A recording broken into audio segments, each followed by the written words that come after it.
보실 성경 말씀 로마서 3장 4절입니다. 그럴 수 없느니라 사람은 다 거짓되되 오직 하나님은 참되시다 할지어다. 기록된 바 주께서 주의 말씀에 어렵다 함을 얻으시고 판단받으실 때에 이기려 하심이라 함과 같으니라. 아멘.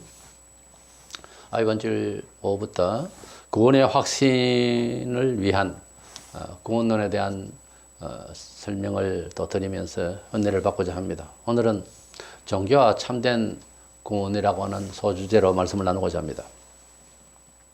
우리가 종교라고 할 때 그 특징들이 있는데, 우리 한국에 이제 가령 불교를 생각할 때는 좀 탈사회적이죠. 문화를 탈피해 산으로 입산수도하는, 지극히 온 동네 사람이 그렇게 합시다 이런 거 안 되잖아요. 사회를 어떻게 누가 책임질 겁니까? 지극히 개인적이죠. 지극히 개인적이고 또 탈문화적이고 그런 약점이라면 그런 점이 있습니다. 또 이슬람교는 알다시피 온 세계에 지금 문제를 일으키고 있는데, 겉으로는 아주 뭐 사랑과 화해, 평화 이런 말 하지만은 전쟁을 상당히 좋아하는 이런 교단입니다. 기독교는 여러 가지 또 문제를 또 야기를 하지만은 생명운동, 생활의 문화 참여에 그런 종교입니다. 그래서 좀 현실성이 있고 문화성이 있고 역사성이 있죠. 그래서 뭐 장점만 좀 말씀을 드리기도 했습니다만은, 어쨌든 종교들의 이 특징이 있습니다. 우리가 사이비교, 이단은 인명과 재산상의 피해를 상당히 많이 주고 있습니다. 그 내용을 영적으로 배후에 역사하는 마귀가 하기 때문에 사람이 감당을 할 수 없을 만큼 그렇게 문제를 야기하는 여러 가지 문화와 도덕의 문제를 참 많이 야기합니다. 그래서 이 종교관이라고 하는 것은 대단히 중요한데, 나는 뭐 종교가 필요 없다 이러지만 사회 여러 전반적인 프로테이지를 보면 종교에 대해서 관심을 안 가지면 안 되는 세상이 되어 있어요. 그럼 난 종교가 필요 없다 하지만 그건 무지한 소리입니다. 종교의 영향을 많이 받아요. 자기도 모르게 자기가 어느 직장에 다니면서 그 직장에 종교 교주의 뜻 안에서 생활을 하게 돼 있고요. 하다 못하면 자식이 어느 종교에 빠질 수도 있고, 종교에 대해서 교양적으로도 지식이 좀 있어야 됩니다. 그래서 종교가 말하고 있는 구원관, 그들이 말하고 있는 사상의 목적에 대해서 알고 보면은 상당히 위해가 되는 것도 많고, 그러니까 항상 조심을 해서 알아봐야 되는 거예요. 맨날 밥벌이만 하고 그걸로 뭐 인생 살아가는 거 아닙니다. 실컷 벌여놨는데 종교가 잘못 집안에 들어오면 엉망이 돼버려요. 근데 종교에서 말하는 소위 구원, 종교가 목표하고 있는 그 특징적인 그 종교들의 구원관이 있어요. 그것이 얼마나 보편적이고 객관성이 있고 개인적으로나 공동체적으로나 사회적으로 유익한가 하는 점을 잘 따져봐야지, 어떤 사람이 나타나서 내가 신이네 하고 그거 반해가지고 빠져가지고 그건 위험하다 보다는 사물을 이해하고 판단하는데 평상시에 그대가 그렇지는 않았잖아요. 상품을 하나 사도 얼마나 비교를 했습니까? 마찬가지입니다. 종교도 우리 삶 속에서 없다가 이렇게 생길 때에는 비교를 좀 해봐야 돼요. 세상의 상품보다 더 많습니다. 종교가 엄청나게 많아요. 먼저 종교를 취하는 우리 사람의 그 양심 상태, 영적인 상태를 생각해 보고자 합니다. 인간의 양심 상태라고 하는 것을 제가 말씀을 드렸는데, 이것은 도덕적 이 양심이 각 시대마다 지역마다 가치관 따라서 자기 양심을 스스로 이해하는 것도, 판단하고 평가하고 하는 것도 다르죠. 동시대에 살면서 심지어 그 같은 나라에도 도시 사람과 촌 사람이 생각하는 게 좀 다를 겁니다. 더더구나 동양과 서양은 더 다르죠. 근데 시대가 격차가 있으면 더 하죠. 일단 그런 가운데서 우리가 종교를 이해하고 사물을 이해하고 이렇게 하는데, 특별히 이 종교를 취하는 가운데에서 우선 이제 마음의 문제니까요. 우리의 그 양심 상태가 몇 가지 나오는데, 먼저는 죽은 양심이라고 볼 수 있는, 비유컨대 컴퓨터 같은 하드에 아예 손상을 입혀서 쓰지를 못하는, 여러 가지 기구들은 다 갖춰져 있고 급대기는 멀쩡하지만 하드가 손상이 입어버리면은 소프트웨어가 제대로 작동을 못 하죠. 완전히 고장난 거죠. 이런 상태의 정신세계를 존 칼빈은 전적 타락설이라고 하는 전적 타락을 말했습니다. 성경의 소리는 죄와 허물로 죽었다고 그랬어요. 이런 상태의 사람을 우리가 이웃에서 얼마나 만날 수 있고 이 사회에 얼마든지 시대에 따라 겪게 되는데, 죽은 양심가를 만난다고 하는 것은 굉장히 불행이에요. 굉장히 위험합니다. 양심 자체가 아예 돈해가지고서 차돌이 돼가지고 고칠 수 없는 지경의 사람이 사회에 들어 있습니다. 밖으로 보이는 인사를 하고 서로 교제를 할 줄 몰라도 굉장히 위험해요. 피하죠. 어쩔 수가 없잖아요. 그 좋은 양심이 살아난다고 하는 것은 신의 기적이 아니고는 어렵습니다. 베드로서 2장 12절에 사람들은 본래 잡혀 죽기 위하여 난 이성 없는 짐승 같아서 그 알지 못한 것을 회방하고 저희 멸망 가운데서 멸망을 당하며 그랬어요. 디모데전서 4장 2절에 자기 양심이 화인 맞아서 외식함으로 거짓말하는 자들이라. 사람이 세상을 살아가면서 좀 거짓말을 할 수 있고 그런 실수해서는 안 되죠. 그런 것도 있지만은 전혀 뭐 시장에 팔려가는 무슨 짐승도 아니고 사람이 가지고 있는 이성이라는 게 완전히 인간적인 면에 있어서 뻔히 그건 잘못됐습니다 하면 고쳐야죠. 이래 안 되고 뭐가 잘못됐는데 끝까지 이렇게 가버릴 때는 이거는 이건 스스로 자처하는 거예요. 자처하고 이런 양심은 정말 고치기가 힘들어요. 그래서 우리가 대화를 하는 가운데서 어떤 질문하는 질문을 휘둘려서 이렇게 이야기를 할 때 그거에 대해서 도덕적 양심이라는 이런 거 생각도 없고 남의 이야기를 하더라도 전혀 괜찮은 듯이 하는 사람하고는 사귀기가 어렵죠. 그런데 대다수가 지금 이 사회에 양심적으로 병이 들어서 개념이 없어요. 자기밖에 몰라. 남이 지금 당장에 길을 가야 되는데 길을 막고 서서 내 편한 대로 주차를 해버리고 이러면은 안 되죠. 이건 죽은 양심이. 그 양심이 회복하려고 하면 상당한 충격과 무슨 문제가 크게 터져야 그때 정신을 차릴 수 있습니다. 그런 사람이 불행하고도 이 사회에 너무 많다는 거예요. 그 다음에 그 죽은 양심보다는 조금 덜한 병든 양심이라는 게 있습니다. 이런 양심은 위태롭다는 거죠. 좀 이럴 수도 있고 저럴 수도 있고 병든 양심. 대다수가 이제 병든 양심이죠. 처음에는 선량하게 살려고 했는 건 모르지만은 자꾸만 당하고 선을 대하는데 악으로 돌아오고 이러면은 본인이 자꾸만 병이 들어요. 약해지는 거죠. 해를 당하면 상처를 입잖아요. 그러면 자연히 딱딱해지고 그 부위가 상처받은 부위가 그럼 이제 나도 모르는 새에 그냥 나도 저와 같이 돼버리고 막 악하게 돼버리죠. 그래서 반틈은 좀 살아있는데 반틈은 이제 죽었고 도전하고 악하고 이렇게 섞여 있어요. 그 중간쯤에 있는 사람을 보통 우리 속에는 천사도 있고 악마도 있다 뭐 그런 말을 할 만한 처지에 있는 사람. 대부분의 사람들이 이제 그런 상황이죠. 악으로도 치우칠 수 있고 선으로도 혹 갈 수도 있고 뭐 이런 식의 사람. 이것이 이제 병든 상태의 정상은 아니고요. 뭐 사람이 그러려니 하지만 사람이 그래서는 안 되죠 원래. 예, 깔끔하게 정리가 되어 있는 좋은 양심이 되어야 되는데 병든 상태죠. 이것을 우리가 공감하고 이제 서로가 위로가 필요하고 권면도 필요하고요. 때로는 뭐 친한 사이 같으면 치고받고 하더라도 정신을 깨우쳐서 그래 살지 말자고 해야 되겠죠. 그 다음에 세 번째는 비교적 살아있는 양심이 있습니다. 아까 그 살아있다는 양심으로도 하나님을 스스로 찾을 수 있는 건 아니고요. 말씀을 듣고 좋은 이야기를 듣고 사회를 살아갈 때에 좀 더 선의 입장에서 생각을 하려고 하는 의지가 발동할 수 있는 비교적 좀 살아있는 양심가가 있습니다. 요즘 그런 사람도 잘 없어요, 사실은. 베드로전서 3장 1절에 보면은 물은 예수 그리스도의 부활하심으로 말미암아 이제 너희를 구원하는 편이 세례라. 육체에 들어온 것을 제하여 버림이 아니요 오직 선한 양심이 하나님을 향하여 찾아가는 것이라 그랬어요. 우리가 하나님을 만난다고 하는 것은 무슨 교리를 말할 수 있고 또 어떤 교회를 다니고 그래서 하나님의 자녀가 되고 막 하나님을 만났다 이래 할 수는 없어요.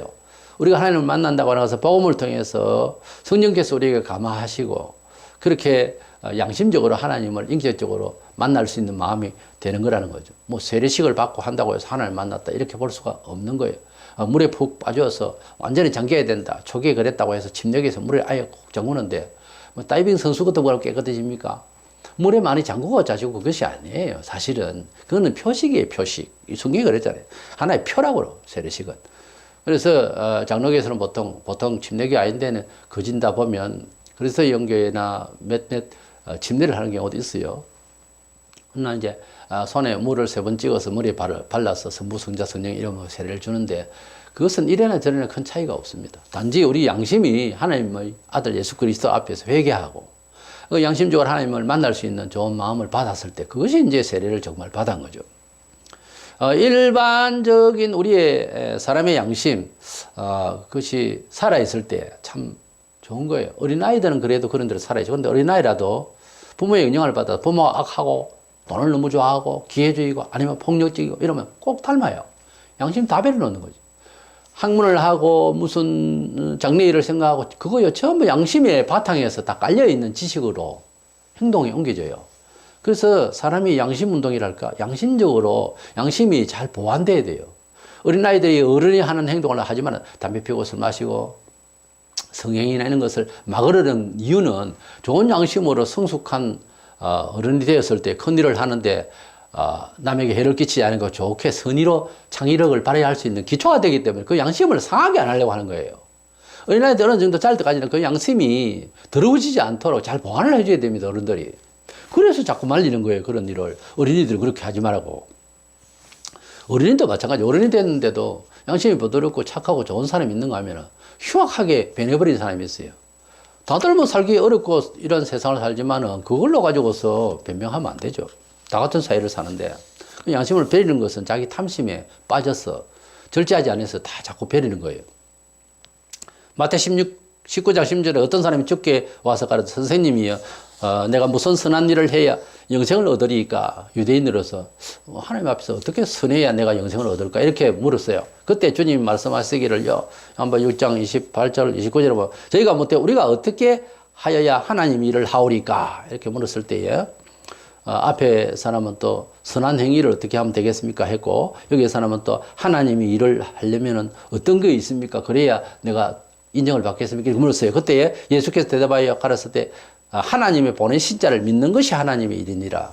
우리가 하나님께 접근하고 하나님의 보호를 받고 하려면 무슨 선한 행위를 해야 됩니까? 어떤 일을 해야 됩니까? 주로 이렇게 묻게 마련이거든요.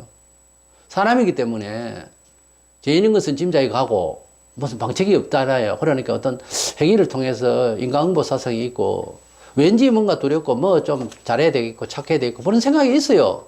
윤리적 의무 같은 거 이런 것도 자꾸 생각 들거든요. 그랬을 때 묻는 것은 자연스러운 거예요. 우리가 물어도 이래 물었을 거예요. 그때 예수님께서 그 말은 빠져 있지만은 답이 그렇다는 거죠.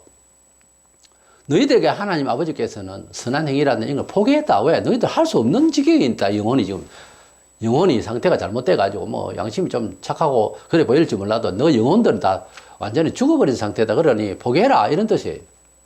그러니까 하나님의 아들 예수 그리스도께서 우리 대신해서 행벌은 받으러 왔다는 거예요. 하나님의 아들을 믿는 것이 어떤 내용을 믿어요? 내 죄를 위하여 할 수 없는 나를 위해서 주님이 행벌을 대신 받으셨다는 뜻이에요. 그래서 우리가 사람으로서 나서 할 수 있는 것은 하나님의 아들 예수 그리스도를 믿는 길밖에 없다는 거죠.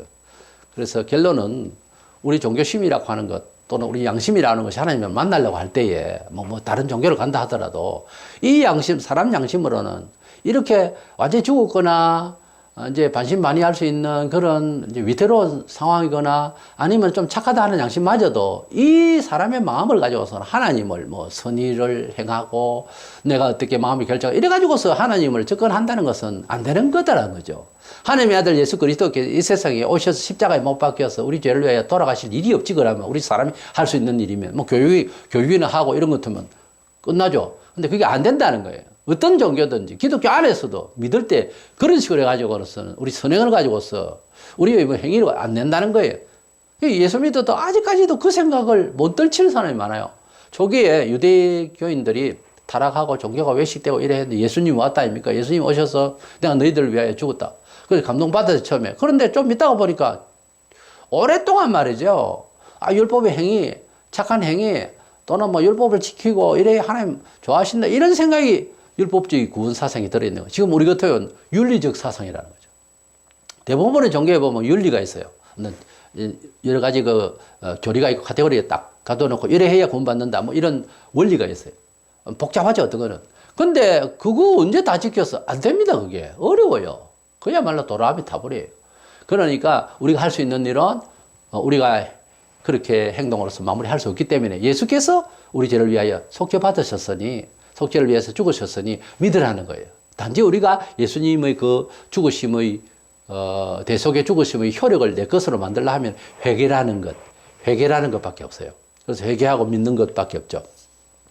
그래서 우리가 종교를 이해할 때 우리 사람이 가지고 있는 어려운 행위로서 구원받을 수 있을까? 양심을 제가 좀 짚어봤어요. 근데 그게 불가능하다는 거죠. 두 번째 생각하는 것은 여러 종교가 있는데 이 종교가 가지고 있는 구원을 말하는 그 개념이, 그러니까 종교적인 목적들이 많이 달라요. 종교마다 뭐 선행에 대해서 말하고, 뭐 도덕적인 규범이 있고요.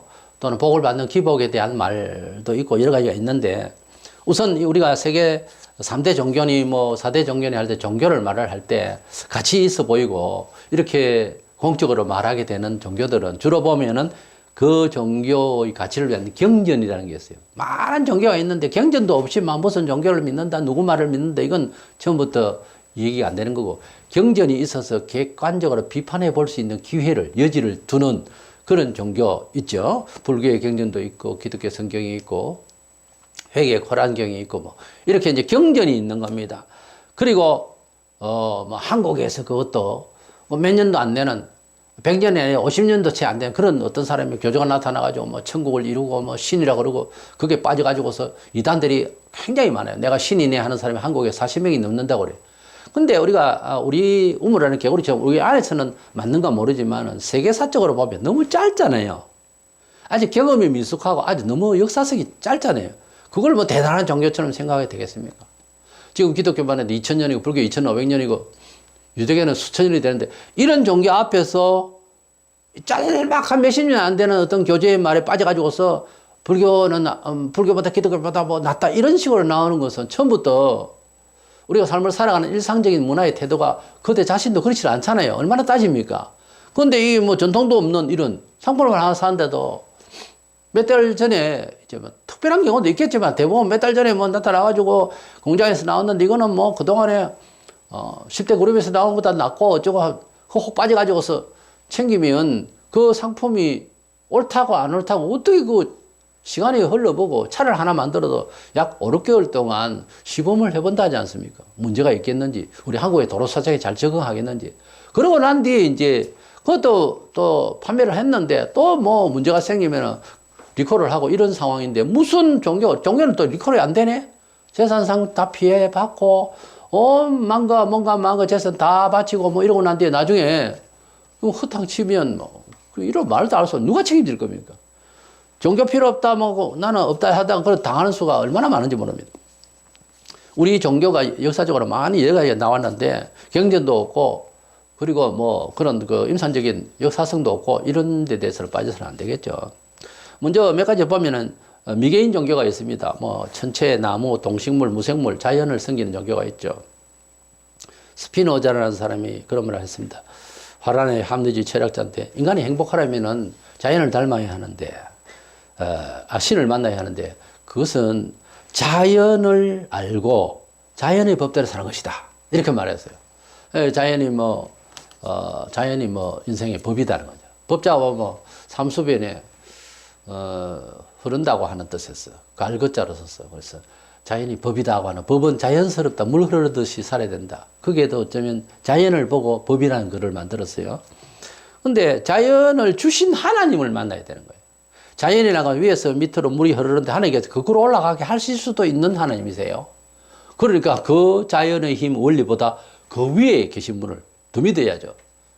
그러니까 중요한 것은 자연에서 배우는 게 많아요, 물론. 그러나 하나님께서는 왜냐하면 자연의 그 신성을 보여주시다 했거든요. 로마서 1장에서. 그것은 말은 맞는데 잘 발견했는데 그 자연을 주신 하나님을 믿어야 된다는 거죠. 자연에 감사할 길이 아니고요. 자연을 신으로 의지하고 자연에게 모든 철학을 의존하고 거기에 근거를 두고 해버리면은 이제 참 곤란합니다. 그런데 이 자연을 의지하는 심정이랄까? 그게 안위함을 받는다 할까? 이것은 쭉 성경에서 역사를 올라가 보면은 태초 아담과 하와가 범죄를 하고 하나님 앞에서 동산 중앙에 있는 실과를 먹고 난 뒤에 두려움이 공포가 찾아와서 나무 뒤에 숨었어요. 나무는 뭐 자연이지 않습니까? 창세기 3장 10절에 가로되 내가 동산에서 하나님의 소리를 듣고 내가 벗어섬으로 들어와하여 숨었나이다. 인생에 살아가면서 누구나 공포심리라는 게 있어요. 그걸 영적으로 따지면 하나님을 떠나 있는 인간이 보편적으로 가지고 있는 두려움이에요. 이것을 이제 막는다는 것이 뭐 과학을 동원하고 종교를 동원하고 하는데 그 종교 중에서 자연을 의지하고 하는 종교가 참 많거든요.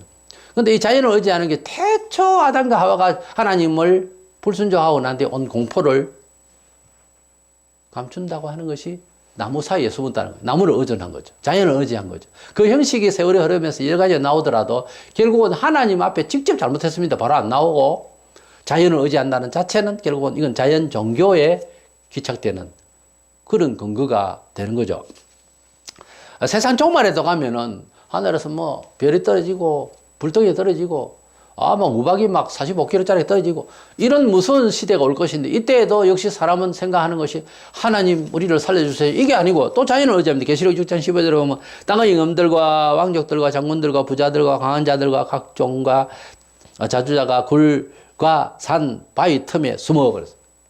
이렇게 굴이나 산을 찾아서 바위 구멍으로 들어가고 막 하나님 진노가 있으니까 결국 자연을 의지하는 것이 그렇게 과학적 이 시대의 종말에 가도 이루고 있다는 거죠. 마태이 24장 29절 그날 환란 후에 적시 해가 어두워지면 달이 빛을 내지 아니하며 별들이 하늘에서 떨어지며 하늘의 권령들이 흔들리리라. 마지막 때가 되면 종말이 가면 주님 오시기 직전에 별이 떨어지고 뭐 불이 떨어지고 난리가 날 겁니다. 그러니까 뭐 방법이라고 하는 거 굴에 들어가야 되는 것보다 전국 각지에 전쟁을 대비해서 굴이 많아요. 알고 보면. 그건 군사적 비밀로 되어 있습니다만 제가 살던 어느 동네에도 그런 게 있다고 하는 소문만 들었지 가볼 수가 없죠. 우리가 이 시대를 살면서 우리의 안위를 위해서 굴에 들어가서 뭐 살만한 몇 년을 살 수 있도록 뭐 음식을 장만하고 준비하고 이런 일이 세계적으로 다 되어 있어요. 다 있는데 그거 믿고 산다 해도 불비가 내려버리면 다 녹아버리는데 뭐 어떻게 하겠다는 거예요. 그렇게 피해가 될 일은 아니거든요. 하나님을 우리가 피신처로 알고 살아야 되겠죠. 이렇게 미개인 지역, 미개인 종교, 특별히 미개 지역에 문명이 없는 이런 나라에는 더 합니다만, 과학 시대에도 자연을 의존하고자 하는 이 본성적인 이 정도의 판단력, 이것이 우리에게 늘 잔존해 있어요. 이것 가지고는 구원받을 수가 없는 길이죠. 그 다음에 인간을 신격화하는 종교들이 있습니다. 교황을 뭐 신격화해서, 가톨릭에서는 교황 무엇을 이야기하는, 교황은 하나도 잘못이 없고, 틀린 것이 없다. 왜 틀린 게 없어요? 교황이 교황을 심판하더만, 역사에. 그건 말이 안 되잖아요, 앞뒤가.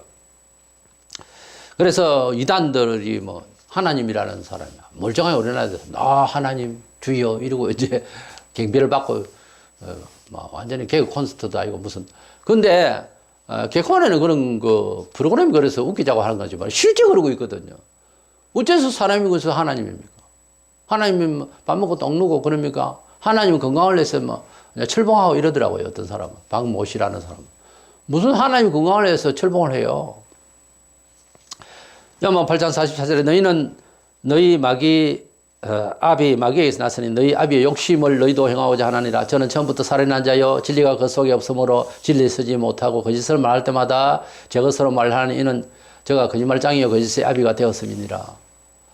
하나님을 떠나 있는 영혼 상태에는 마귀가 그 영을 주어서 자기도 모르는 새 지금 거짓말하고 있고, 왜? 마귀가 거짓말 앱이기 때문에 세상 사람은 다 하나님 떠나 있는 상태는 옳으니 그러니 해도 다 거짓말이 된다는 거예요. 로마서 3장 4절에 사람은 다 거짓되되 그게 이제 포함이 되는 거죠. 그리스도 밖에 있는, 즉 성경적인 생각 외에는 전부 다 허당이 되는 거예요. 인생은 7, 80 살면서 죽을 때 되면 희미하게 좀 압니다.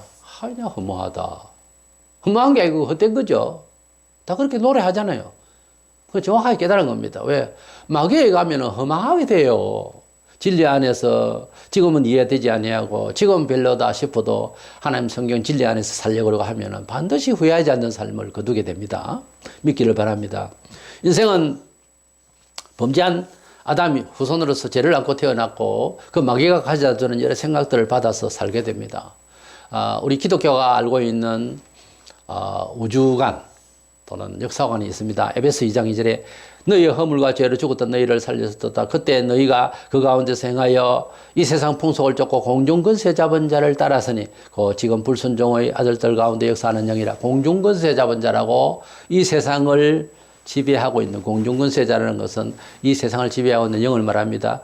바로 마귀입니다. 마귀가 이 세상을 지배하고 있는데 많은 사람들이 이것을 의식화하지 않아서 오해를 하고 있습니다만 마귀가 지배하고 있어요. 이래서 사람을 신성시하고 여러 가지 신성시하는 이런 인격적으로 잘못되어 있는 것들은 전부 다 귀신이 그 마음속에 들어와서 마귀가 준 영으로서 거짓말하고 있다는 것을 거기에 빠지고 있는 상태는 잘 몰라요. 자관 그렇게 종교가 또 인간을 신성화하는 것도 있고요. 또 윤리적인 종교도 있어요. 대부분 종교에는 일정한 규범들을 주고 행위가 선에 구원받는다 이렇게 말하기도 합니다. 뭐 유교도 종교로 생각하는데 유학이라고 하는 게 맞아요. 웹스터 사전에 보면은 컨푸시아니즘으로 되어 있어요. 컨푸시아니즘이라는 것은 공자주의를 말합니다. 철학이에요. 그래서 저는 윤리 철학이에요. 유교를 제대로 공부한 사람은 유학이라고 하지 종교라고 하지 않습니다. 시편 14편 2절 3절에 여호와께서 하늘에서 인생을 굽어 살피사 지각에 의해서 하나님을 찾는 자가 있는가 보려 한즉 다 치우쳤으며 함께 들어온 자가 되고 선을 행하는 자가 없으니 하나도 없도다 그랬습니다. 하나님께서 보실 때에 자처하는 선행자가 없다는 거예요. 욥기 25장 5절 6절에 하나님의 눈에는 달이라도 명랑치 못하고 별도 깨끗이 못하거든 하물며 벌레인 사람 구더기인 인생이랴. 우리 사람이 구더기 같다고 이렇게 표현하고 있습니다. 우리 사람이 가지고 있는 윤리성, 도덕성이 동양이 말하는 건 서양의 또 아니라고 그래요. 또 서양이 말하는 것은 동양에서 볼 때 못됐다고 그러고 뭐 이렇게 오해를 한다고요. 그러니 어느 것이 바른지 또 우리가 누가 그걸 공평하게 평가를 해주겠어요. 어쨌든 동양이든 서양이든 자기가 가지고 있는 윤리와 철학대로 살아가면 신이 좋게 여길 것이다 라고 하는 우리 자체가 평가하는 것은 잘못됐다는 거예요. 우리의 원리가 아니고 차라리 성경을 놓고 이대로 살아야 하는구나 하는 것을 가면 하나님이 한번 들여다 봐 주실 수가 있죠. 그런데 우리가 스스로 가지고 있는 것은 어느 시대에 만들었던 어느 지역에서 만들었던 우리의 평가는 안 맞습니다.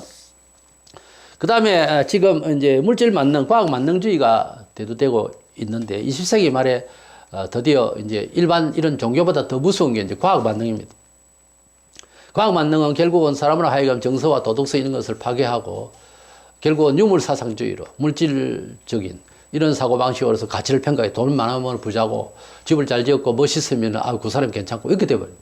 그럼 음악집에 사는 사람은 거지고 구태연하고 옛날 사람이고 머리가 없고 나쁘고 심지어는 어둡다 이렇게 봐. 그게 아니거든요. 멋지게 살고 아주 과학적이고 손으로 그저 아주 뭐 디지털로 다 하고 이러면 아주 센스 있고 멋있게 돌아가면 사람이 선량한 거 아닙니다. 오히려 비도덕적이고 기회적이고 아주 냉랭하고 기계적이고 사람 사는 것 같잖아요. 오늘날 이 시대에 살아가면서 과학적으로 여러 가지를 좋게 해놓고 우리가 잃어버린 것이 얼마나 많아요. 정서를 잃어버렸고 도덕성이 없고 이것과의 관계의식이 안 되고. 디모데후서 3장 1, 2절에 너는 이것을 알라 말세에 고통하는 때가 이르르니 사람들이 자기를 사랑하며 돈을 사랑하며 오늘날 얼마나 자애심리가 강하고 남을 기꺼이 뭐 위하여 살라 이거보다 남을 좀 생각하면서 살아야 될 것 아니에요. 공동체 사회를 살면서 내 편리 한다고 해서 아무 데나 주차하고 내 편리 한다고 해서 아무 데나 가래를 뱉고 그러면 됩니까? 사람이 질서를 지키고 버스를 탈 때도 그렇고 그 뭐 식당에서도 여러 사람이 와서 밥을 먹는데 박장대소를 하고 시끄럽고 다 먹었다고 자기는 호를 풀고 참 별의별 사람이 다 있어요. 이런 생활을 해서는 안 되죠. 사람이 돈을 사랑하며 돈보다 귀중한 건 너무 많아요. 그 돈을 너무 좋아해서 사람이 사람을 잃어버리면 안 되잖아요. 그런데도 불구하고 돈이 당장 뭐 눈에 인격과 공동체 사회 이런 질서보다 더 급한 사람이 실수를 하게 되는 거죠. 오늘날 돈이 없어서 자살하고 돈이 없어서 패망하고 하는 사람보다 돈이 많아서 죽는 사람이 훨씬 더 많아요. 의외로 많아요. 의외로 더 많다니까요. 수십억을 가진 사람이 자살하는 건 이해가 안 가죠. 수억 대를 가진 사람이 죽는 것도 이해가 안 가요. 수천만 원 가지고도 살기가 힘든데 수억 대 가진 사람은 뭐 천만 원 가지고도 사는 사람도 살아요. 근데 수억, 10억, 20억씩 가진 사람 왜 자살합니까? 돈이 그 생명을 지키는 거 아니더라는 거죠. 어쨌든 물질 만능과 과학 만능으로서 빠져 있는 것도 이것도 문제가 심각합니다. 우리가 물질이 필요하고 과학이 필요하지만 여기에 빠질 때는 이제 하나님보다 과학을 먼저 생각할 때는 이제 문제가 되는 거예요. 또 민간신앙이 있습니다. 각가지 귀신들을 가르치는 그런 귀신들이 가르치는 각 세계 나라의 민간신앙이라는 게 있어요. 이것도 사람 또 피곤합니다.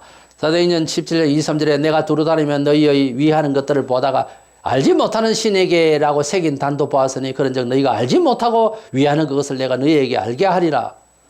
제대로 알고 믿는다고 하는 신앙심이 아닌 그런 민간신앙이 얼마나 이 과학시대에 또 제대로 되지도 않는 이런 비과학적인 생각을 하는지 이해가 안 갑니다. 그때 당시에 유대인들도 알지 못하는 신에게라고 하는 것을 봤을 때 이방인이든 유대인도 마찬가지예요. 어떻게 알지도 못하는 신에게 절을 하느냐고요. 뭘 알고 뭐 신앙생활을 해야 되지 않겠어요. 우리 한국에 민간신앙이라는 것도 있어요. 이게 민간신앙이 그 중에서 이 조상숭배가 있는데 조상숭배에 대한 이 제사에 대해서 뭘 알고 하는 게 아니에요. 어른들이 하시니까 또 했으니까 한다. 이런 정도죠. 경험해봐야. 근데 이 원래 제사하는 것은 산 사람에게 제사했고 이 중국 겁니다. 그리고 정통 불교를 제대로 한 사람 제사 없어요. 불교를 제대로 신앙을 한 사람들은 영혼을 믿지도 않고 하기 때문에 조상 제사 같은 건 없어요. 근데 우리나라에서는 뭐 이제 뭐 효를 위해서 뭐 또 장려하는 뜻에서 했는지 모르겠는데 이것이 알거나 해야 되는데 모르고 하는 거예요. 이 민간신앙이라. 이건 신앙도 아니고 미신이죠. 이 모든 것들은 다 타락한 천사들이 가르쳐서 자기도 모르는 새에 받아들여진 귀신의 지식이라는 것. 이것을 알고 우리가 대처를 해야 됩니다. 그리고 여섯 번째는 적그리스도를 신으로 받을 때가 오는데 종말이 되면은 이 세상을 지배하는 세계적인 지도자가 신이 될 날이 올 것입니다. 요한복음 14장 30절에 이후에는 내가 너희에게 말을 많이 하지 아니하리니 이 세상 임금이 오겠습니다. 그러나 저는 내게 관계할 것이 없으니 그랬고 요한계시록 13장 8절에는 죽음을 당한 어린 양의 생명책에 장세히 열어 농민되지 못하고 이 땅에 사는 자들은 다 짐승에게 경배하리라. 마지막 때가 되면은 용의 짐승의 영을 받은 마귀의 영을 받은 사람이 이 세상을 지배하면서 경배를 받을 거예요. 마침내 사람은 결국 사람이 신성화되고 지금 교황은 아무것도 아닙니다. 그 사람은 이 세계를 지배할 만큼 대단한 능력을 발휘하기 때문에 그렇게 사람들이 놀래서 그를 따를 것입니다. 이래서 많은 종교의 이런 역사에 편지해 있는 것을 좀 살펴가면서 삶을 살아야 되겠죠. 그 다음에 마지막으로 세계적인 종교 중에서 우리 기독교가 말하는 성경적인 구원의 개념을 간단하게 말하면은, 우리는 기독교인으로서 분명하게 종교의 그 가치에 대해서 알고 있는데, 요한복음 20장 31절에 오직 이것을 기록하면 너희로 예수께서 하나님의 아들 그리스도이심을 믿게 하려 함이요 또 너희로 믿고 그 이름을 힘입어 생명을 얻게 하려 함이라 그랬습니다. 우리가 예수를 믿는 것은 영생의 생명을 얻기 위함에 있다고 하는 사실. 요한복음 6장 40절에 내 아버지 뜻은 아들을 보고 믿는 자마다 영생을 얻는 이것이니 마지막 날에 내가 이를 다시 살리라 하시고, 로마서 8장 11절에 예수를 죽은 자 가운데 살리신 이의 영이 너희 안에 거하시면 그리스도의 예수를 죽은 자 가운데 살리신 이가 너희 안에 거하시는 그 영으로 말미암아 너희 죽을 몸도 살리시리라. 이 말씀 다 종합하면은 예수 그리스도 안에서 영생의 생명을 얻게 하는 것이 기독교의 종교의 목적입니다.